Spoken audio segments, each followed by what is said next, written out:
Failure, it's that one word people are afraid to say out loud. They treat it like a disease, like it's some kind of permanent stain. People walk around terrified of failing, as if it's the worst thing that could ever happen to them. But here's the truth. Failure is not the enemy. Failure is the best damn teacher life has to offer. It doesn't lie to you. It doesn't sugarcoat. It doesn't care about your feelings. It shows you exactly who you are, what you lack, and what you need to fix. Most people fail once and never try again. That's the difference. They fall down and stay down, blaming the world, blaming their past, blaming their family, the government, the economy, anything but themselves. I failed too. I failed hard, but I didn't stay down. I didn't cry about it. I didn't post on social media looking for sympathy. I looked in the mirror and I took full responsibility, not partial, not shared. Full. I owned every mistake, every shortcoming, every weak decision, and that right there is why I overcame failure, because I claimed it. People want to win without paying the price. They want success without sacrifice. They want praise without pain. That's not how this game works. You want to be strong, then suffer. You want to be respected, then earn it. You want power, then face failure again and again until it can't break you anymore. That's how warriors are built. That's how real men are forged. You think I was born with some kind of immunity to failure? I wasn't. I've been betrayed by people I trusted. I've been broke. I've watched things I built collapse in front of my eyes. I've lost fights. I've made wrong decisions. I've been laughed at. But every single time, I stood back up, not because I was fearless, but because I was determined. Failure only wins when you stop trying. That's the real defeat, not the loss itself, but the moment you let it define your identity. You have to understand something. Failure is feedback. It's not the end, it's the beginning. It's the universe telling you, you're not ready yet. Go sharpen your sword. Go build your discipline. Go master your craft. Most people hear that and run away. They take it personal. They get offended. But me, I smiled at it. I said, all right, I hear you. Now I'm coming back stronger. That mindset alone separates winners from losers. The problem is most people are soft. They've been coddled their whole lives. Their parents told them they were special for doing nothing. Their teachers passed them for showing up. Their friends applauded mediocrity. So when they finally hit the real world and life slaps them in the face, they crumble. They panic. They retreat because for the first time they're exposed. No one's there to protect them from reality, but you can't grow in safety. Growth only happens in discomfort, and failure is the highest form of discomfort. When I failed, I didn't hide. I studied the failure. I wanted to know why I lost, what mistake I made, what mindset I had that allowed it to happen. I analyzed everything with military precision, because if I could understand the failure, I could reverse, engineer the success. That's the key. You don't cry over your mistakes. You extract lessons from them like your life depends on it, because it does. You know what most people do after they fail? They sulk. They binge. Watch nonsense. They numb the pain with food, drugs, alcohol, distractions, anything to avoid facing the truth. I did the opposite. I embraced the pain. I sat with it. I let it burn me. And while it burned, I forged a new version of myself. Pain is power if you're man enough to endure it without escaping. Pain will show you your weaknesses and demand that you kill them. I was never afraid to lose. I was afraid to stay the same. That fear drove me harder than any motivation. I knew that if I didn't improve, if I didn't evolve, I would become irrelevant, weak, a ghost of potential, and I refused to live like that. I refused to look back on my life and say, I could have been great, but I gave up. That's the most disgusting sentence a man can speak. I started treating every failure as a step forward, because that's what it really is. You fail, you learn, you level up. That's how it works. You don't lose, you learn. You don't fall, you rise differently. That's how I approached life, like a chess game, strategic, calculated. Every loss was a move toward mastery. I remember sitting in an empty room, no money, no status, no one calling, complete silence. Most people would have felt depressed. I felt dangerous because I knew something they didn't. I knew I wasn't done. I knew I had more inside me. I knew that failure was just the training ground for future dominance. And once you flip your perspective like that, failure loses all its power over you.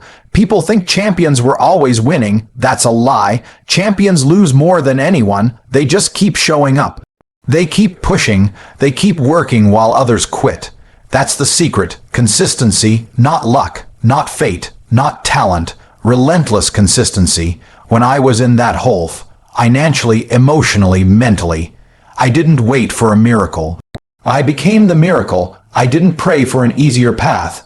I prayed for more strength to keep climbing the brutal one I was on, and then I worked like a madman. I cut off distractions. I sacrificed pleasure. I made war plans while everyone else was making excuses, and I executed. Overcoming failure doesn't happen by accident. It happens when you look your demons in the face and say, "You won't break me." It happens when you outwork every doubt, every critic, every fear that's trying to drown you. It happens when you stop caring about people's opinions and start becoming obsessed with results. You think people supported me during failure. They didn't. They disappeared. They laughed. They gossiped. They counted me out, and I let them, because they weren't wrong. I had failed. But what they didn't understand was that I wasn't done. I was just sharpening my axe. The next time I swung, I wasn't going to miss. That's how you need to move. Let them doubt you. Let them talk. Let them underestimate you. Use it. Absorb it. Turn it into fire, because when you rise again, and you will, they won't know what hit them. That's how I moved through every failure, not as a victim, but as a weapon in the making. Every man must go through the pit. Every man must taste the sting of defeat. It's part of the process. It's mandatory. You don't get to skip it, but what defines you isn't the fall, it's the response. Do you stay down? Do you become bitter? Do you give up? Or do you get back up, look failure in the eye and say, "Is that all you've got? I was never the most gifted, never the smartest, never the most connected, but I was the most relentless, and that's all it takes." Relentless men win because they never stop coming. No matter how many hits they take, they get back up. That's how I overcame failure. By never accepting it as the final result. Let the world call you crazy. Let them mock your losses. Let them count you out. It doesn't matter. What matters is what you do next. What matters is that you learn, adapt, and return to the battlefield stronger than ever. That's how you win. That's how I won. And that's how you will too. People think that once you get past the first failure, the storm is over. That somehow, once you've overcome it once, life lets you breathe. That's a lie. Failure doesn't stop. It evolves. It comes back in different forms, disguised as success, comfort, laziness, or ego. The moment you think you've conquered it once and for all, that's when it strikes the hardest. You don't overcome failure once. You overcome it every single day. I didn't just fail once and become bulletproof. I failed again and again and again, but I had already made a decision. I was never going to quit. That mindset is everything, because life doesn't reward the man who wins one time. It rewards the man who keeps winning, the one who adapts, the one who sees failure not as a wall, but as a door, and kicks that door down every time it shows up. After I pulled myself out of the first failure, people thought I had it figured out. But every new level brings a new devil, bigger goals, higher stakes, more complex challenges, and the failures don't feel smaller. They hit even harder because now you've got more to lose. But that's the game, and if you're not built for that, stay in your comfort zone. Stay average. Stay safe. But don't you dare cry when nothing in your life changes. I faced betrayal. I trusted people who turned their backs on me when things got tough. I built systems, businesses, relationship, watched them crumble, not because I wasn't trying, but because life doesn't care how much effort you put in. It cares how resilient you are when your effort isn't enough. That's when the real test begins, when you give it everything and it still blows up in your face. That's the moment most people tap out, but I don't tap. I dig deeper. You think strength is lifting weights or shouting on social media. Strength is rebuilding your life in silence while people doubt you. Strength is smiling when your plans collapse and saying, "Good, more fuel." Strength is being broke but unbreakable, alone but unshakable. That's real strength, and you only earn that by going through hell without folding. I started moving like a machine, no emotions, just mission. I took every failure personally, not as an insult, but as a signal. A signal that I wasn't there yet, so I adjusted. I upgraded my discipline. I upgraded my routines. I upgraded my circle. If someone wasn't adding to the mission, they were subtracted from my life. I don't have time for weakness around me. Because I know how easy it is to absorb that energy. One soft voice in your ear telling you to slow down, to take a break, to settle. And you're done, so I cut it all off. The biggest failure most men experience is internal. It's not the failed business, it's not the lost relationship, it's the death of self-belief. It's waking up and not believing you can win anymore. That's the real defeat, and I felt it creeping in sometimes, those quiet mornings where doubt whispers, maybe this isn't for you.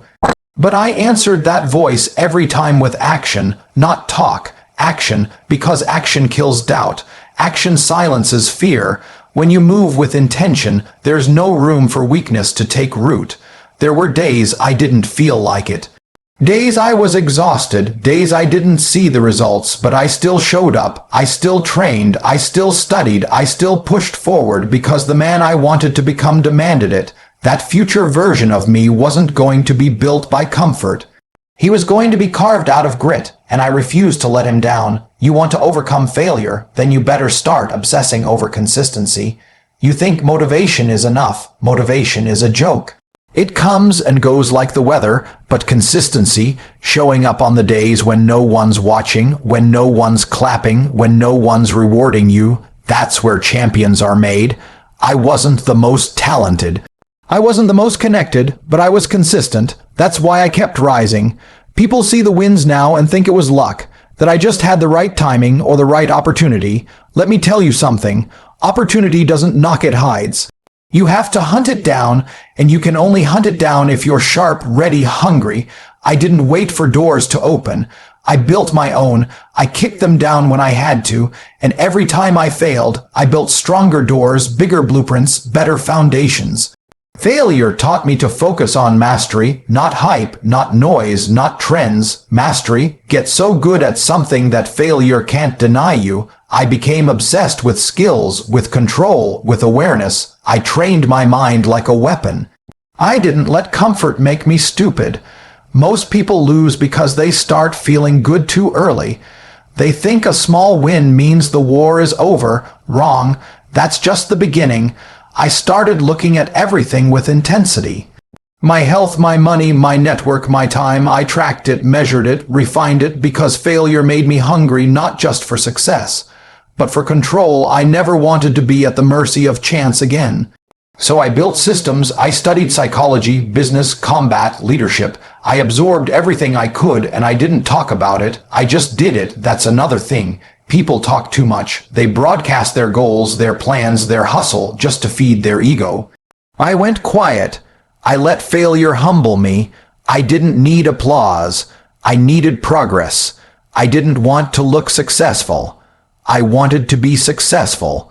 And that meant saying no to the spotlight, to distractions, to validation. I disappeared for a while, and when I came back, I was unrecognizable. You need to stop romanticizing comfort. That's what keeps you stuck. Comfort tells you take a day off. Comfort whispers you've earned it. Comfort lies. It kills drive, and drive is the only thing that will save you when failure punches you in the face. So I killed comfort before it could kill me. I slept less, worked more, ate cleaner, read more, fought harder. Every day I asked myself, am I closer to domination, or am I drifting? If I was drifting, I corrected course immediately. People want freedom, but can't even control their own day. They want millions, but can't manage $100. They want respect, but can't respect their own schedule. That's why they lose. That's why they fail and stay failed. I failed, but I corrected. That's the difference. If you fail and keep doing the same things, you deserve to lose.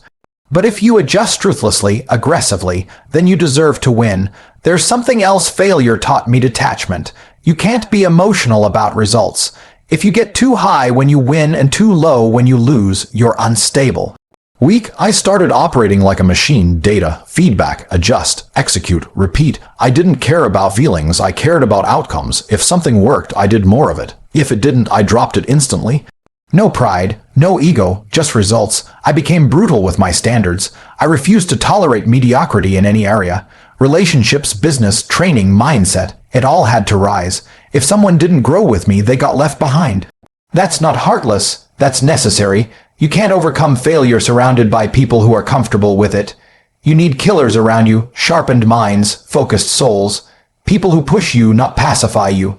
And when success finally came back around, I wasn't surprised. I was ready. I had become someone who deserved it. That's the secret no one talks about. You don't get what you want. You get what you are. You don't attract success. You earn it by becoming so disciplined, so dangerous, so dialed, in that the universe has no choice but to deliver. That's how I overcame failure, by transforming myself into the kind of man who couldn't be kept down. Most of you are looking for hacks, shortcuts, secrets. There are none. The only path is work. The only weapon is discipline. The only armor is obsession. If you don't have those, failure will eat you alive. But if you build them, brick by brick, day by day, then no matter how many times you fall, you will rise again. And when you do, you won't just survive, you'll dominate. So understand this, failure isn't a phase. It's a forge. You're either getting melted by it or molded by it. The choice is yours, but you better make it now, because life won't wait. Life doesn't care about your excuses, your background, your trauma. Life only respects those who get up, shut up, and level up. I didn't escape failure. I used it, I weaponized it, and every scar it gave me became part of my armor. Now, when I walk into a room, I don't carry fear. I carry proof. Proof that I've been tested, that I've been broken, that I've rebuilt, that I didn't just dream, I executed, and that's what makes me dangerous. And if you want that same power, you need to stop treating failure like a punishment and start treating it like a tool. A tool for awakening, for transformation, for elevation. The world doesn't need more comfortable men. It needs more warriors. It needs more men who have been to the edge and didn't flinch. Be that man. Train like it, think like it, move like it. Every single day, that's how I overcame failure. Not by running from it, not by denying it, but by confronting it head on again and again until it became fuel. Until it bowed to me. So let me make it clear. Failure didn't destroy me, it forged me. I don't run from the pain, I welcome it. I don't beg for an easy path, I crush the hard one. Every setback sharpened my mind, every loss carved out my strength, and every time I was counted out, I became more lethal. I didn't just overcome failure, I made it afraid of me. You want a new life. Then kill the old version of you, burn the excuses, cut the weakness, silence the doubt, stand up, look failure in the face and say, I don't care how many times you hit me, I will not break, I will not stop, I will not lose. Because in the end, it's not about the failure. It's about what you become because of it, and I chose to become unbreakable.